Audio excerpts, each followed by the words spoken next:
আসসালামু আলাইকুম। ইরানের বিরুদ্ধে কয়েক মাসের সামরিক ও নিষেধাজ্ঞার চাপের পর ওয়াশিংটনের সামনে এখন বড় প্রশ্ন, আর কতটা কার্যকর চাপ প্রয়োগের সুযোগ যুক্তরাষ্ট্রের হাতে অবশিষ্ট আছে। মার্কিন প্রেসিডেন্ট ডোনাল্ড ট্রাম্পের ঘোষিত অভূতপূর্ব অর্থনৈতিক যুদ্ধকে তাই নতুন নিষেধাজ্ঞার সূচনা হিসেবে দেখলে পুরো চিত্রটি ধরা পড়বে না, বরং এটি ইঙ্গিত করছে ইরানের বিরুদ্ধে আগের চাপগুলো প্রত্যাশিত রাজনৈতিক ফল না দেয়ায় যুক্তরাষ্ট্র এখন চাপের ক্ষেত্রটি ইরানের সীমানার বাইরে সম্প্রসারণ করতে চাইছে। আরও বিস্তারিত থাকছে ওয়াহিদ ফারুকীর প্রতিবেদনে।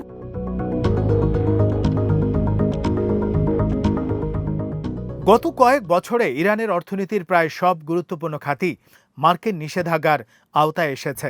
তেল, পেট্রোকেমিক্যাল, জাহাজ চলাচল, ধাতু, গাড়ি শিল্প, কেন্দ্রীয় ব্যাংক, আর্থিক প্রতিষ্ঠান এবং বিভিন্ন বাণিজ্যিক নেটওয়ার্ক কোনো খাতেই কার্যত নিষেধাজ্ঞার বাইরে নেই। ফলে ওয়াশিংটনের সমস্যাটি এখন নতুন কোনো ইরানি খাত খুঁজে বের করা নয়, বরং আগের নিষেধাজ্ঞার তুলনায় নতুন কোনো ব্যবস্থা কতটা অতিরিক্ত ও সিদ্ধান্তমূলক চাপ তৈরি করতে পারে সেটি মূল প্রশ্ন। এই বাস্তবতায় ট্রাম্প প্রশাসন এখন বিদেশি ব্যাংক, তেল ক্রেতা, শিপিং কোম্পানি, বাণিজ্যিক মধ্যস্থতাকারী এবং ইরানের সঙ্গে ব্যবসা করা দেশগুলোর উপর চাপ বাড়াতে চাইছে। অর্থাৎ সরাসরি ইরানকে চাপে রাখার পাশাপাশি তেহরানকে আন্তর্জাতিক বাণিজ্য ও আর্থিক ব্যবস্থার সঙ্গে যুক্ত রাখা নেটওয়ার্কগুলোকে বিচ্ছিন্ন করার চেষ্টা চলছে।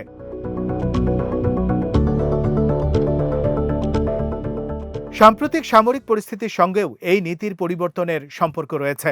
সামরিক শক্তি প্রয়োগের পরও যদি তেহরানকে ওয়াশিংটনের শর্ত মেনে নিতে বাধ্য করা না যায়, তাহলে যুক্তরাষ্ট্রকে অর্থনৈতিক চাপ আরও বিস্তৃত করার প্রয়োজন হবে। ফলে এটি সামরিক ক্ষেত্র থেকে পুরোপুরি সরে আসা নয়, বরং সামরিক চাপের ঘাটতি অর্থনৈতিক চাপ দিয়ে পূরণ করার চেষ্টা।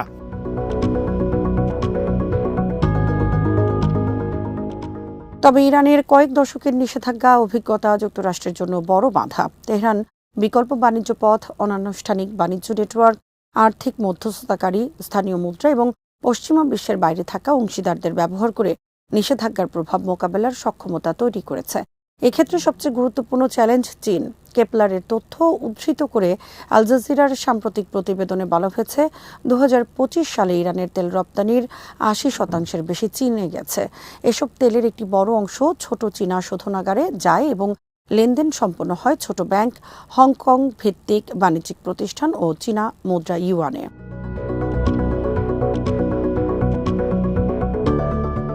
এখানেই ওয়াশিংটনের জন্য বড় সমস্যা তৈরি হয়।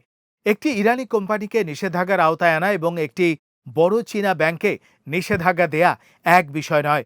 প্রথম ক্ষেত্রে মূল চাপ পড়ে ইরানের ওপর, কিন্তু দ্বিতীয় ক্ষেত্রে যুক্তরাষ্ট্রকে বিশ্বের অন্যতম বৃহৎ অর্থনীতির সঙ্গে সরাসরি অর্থনৈতিক সংঘাতে যেতে হয়। ব্লুমবার্গের প্রতিবেদন অনুযায়ী ইরানের সঙ্গে লেনদেনের কারণে যুক্তরাষ্ট্র আগে দুইটি বড় চীনা ব্যাংকে সম্ভাব্য সেকেন্ডারি নিষেধাজ্ঞার ঝুঁকি সম্পর্কে সতর্ক করেছে, কিন্তু এখনও তাদের সরাসরি নিষেধাজ্ঞার আওতায় আনা হয়নি। কারণ এমন পদক্ষেপের অর্থ হতে পারে ওয়াশিংটন বেইজিং অর্থনৈতিক সম্পর্কের উপর আরও বড় চাপ।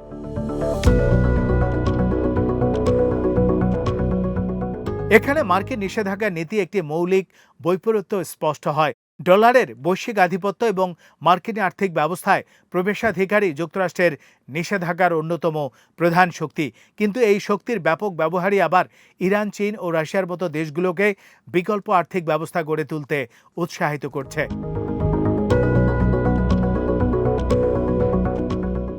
চ্যাথাম হাউসের বিশ্লেষণে উঠে এসেছে, নিষেধাজ্ঞার বিস্তার ইরান, চীন ও রাশিয়ার মধ্যে সহযোগিতা আরও গভীর করতে পারে এবং ডলারের ওপর কম নির্ভরশীল পেমেন্ট ও সেটেলমেন্ট ব্যবস্থা তৈরির প্রণোদনা বাড়ায়। অর্থাৎ স্বল্প মেয়াদে নিষেধাজ্ঞা অর্থনৈতিক চাপ তৈরি করলেও দীর্ঘমেয়াদে তা লক্ষ্যভুক্ত দেশগুলোকে বিকল্প ব্যবস্থা তৈরিতে উৎসাহিত করে।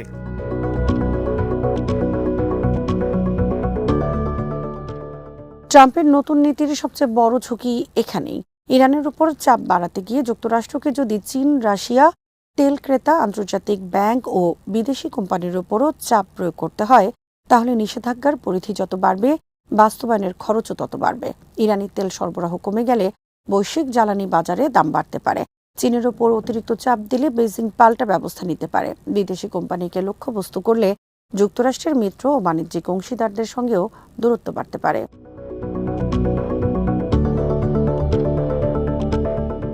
সবচেয়ে গুরুত্বপূর্ণ বিষয় হলো মার্কিন নিষেধাজ্ঞার লক্ষ্য শুধু ইরানের আয় কমানো নয়, মূল উদ্দেশ্য হল তেহরানের রাজনৈতিক আচরণ পরিবর্তন করা। কিন্তু গত কয়েক বছরের অভিজ্ঞতা দেখিয়েছে অর্থনৈতিক চাপ সবসময় রাজনৈতিক সমঝোতায় পৌঁছায় না। ইরান উচ্চতর অর্থনৈতিক মূল্য দিতে পারে, বাণিজ্য পথ পরিবর্তন করতে পারে এবং চীন ও রাশিয়ার সঙ্গে সহযোগিতা আরও বাড়াতে পারে। তাই ওয়াশিংটনের সামনে এখন প্রশ্নটি শুধু ইরানের উপর আর কি নিষেধাজ্ঞা দেয়া যায় এটি নয়, বরং প্রশ্ন হল ইরানের প্রতিটি বিকল্প অর্থনৈতিক পথ বন্ধ করতে যুক্তরাষ্ট্র কতগুলো দেশের সঙ্গে নতুন সংঘাতে যেতে প্রস্তুত।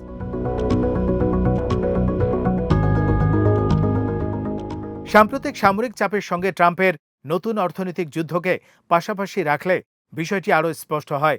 যুক্তরাষ্ট্র এখন নিষেধাজ্ঞার দিকে ফিরছে, কিন্তু ইরানের অর্থনীতি প্রায় সবকিছুতে ইতিমধ্যে নিষেধাজ্ঞার আওতায়। ফলে নতুন লক্ষ্য খুঁজতে গিয়ে ওয়াশিংটনকে ইরানের বাইরের নেটওয়ার্কে আঘাত করতে হচ্ছে। এ কারণেই সর্বোচ্চ চাপ ধীরে ধীরে ব্যয়বহুল চাপে পরিণত হওয়ার ঝুঁকি তৈরি করছে। যুক্তরাষ্ট্র অর্থনৈতিক চাপ বাড়াতে পারে, কিন্তু তা সীমাহীনভাবে বাড়ানো সম্ভব নয়। চীন এই নীতির সামনে বড় বাধা।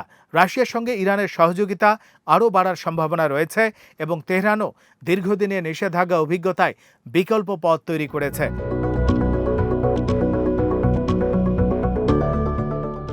অতএব ট্রাম্পের অভূতপূর্ব অর্থনৈতিক যুদ্ধকে ইরানের বিরুদ্ধে সম্পূর্ণ নতুন কোনো অস্ত্রের আবিষ্কার হিসেবে দেখার চেয়ে যুক্তরাষ্ট্রের আগের কৌশলের সীমাবদ্ধতার প্রকাশ হিসেবে দেখা বেশি যুক্তিযুক্ত।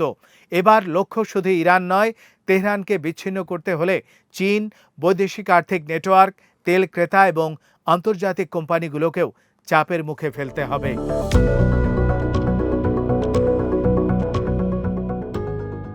আর এখানে এই কৌশলটি উল্টো ফল দেওয়ার ঝুঁকি তৈরি করছে। ইরানকে বিচ্ছিন্ন করতে গিয়ে যুক্তরাষ্ট্র যদি চীন ও অন্যান্য দেশের সঙ্গে অর্থনৈতিক সংঘাত বাড়ায়, তাহলে তা ইরানকে পূর্বমুখী হতে, বিকল্প মুদ্রা ব্যবহারে উৎসাহিত হতে এবং পশ্চিমা আর্থিক ব্যবস্থার বাইরে নতুন নেটওয়ার্ক গড়ে তুলতে আরও উৎসাহিত করতে পারে। শেষ পর্যন্ত ট্রাম্পের নতুন অর্থনৈতিক যুদ্ধ তাই ইরানের বিরুদ্ধে নতুন শক্তিশালী অস্ত্রের সূচনা নাও হতে পারে, বরং এটি প্রমাণ করতে পারে যে মার্কিন নিষেধাজ্ঞা নীতিও এখন তার নিজস্ব কার্যকারিতার সীমার মুখোমুখি। আজ এখানেই শেষ করছি।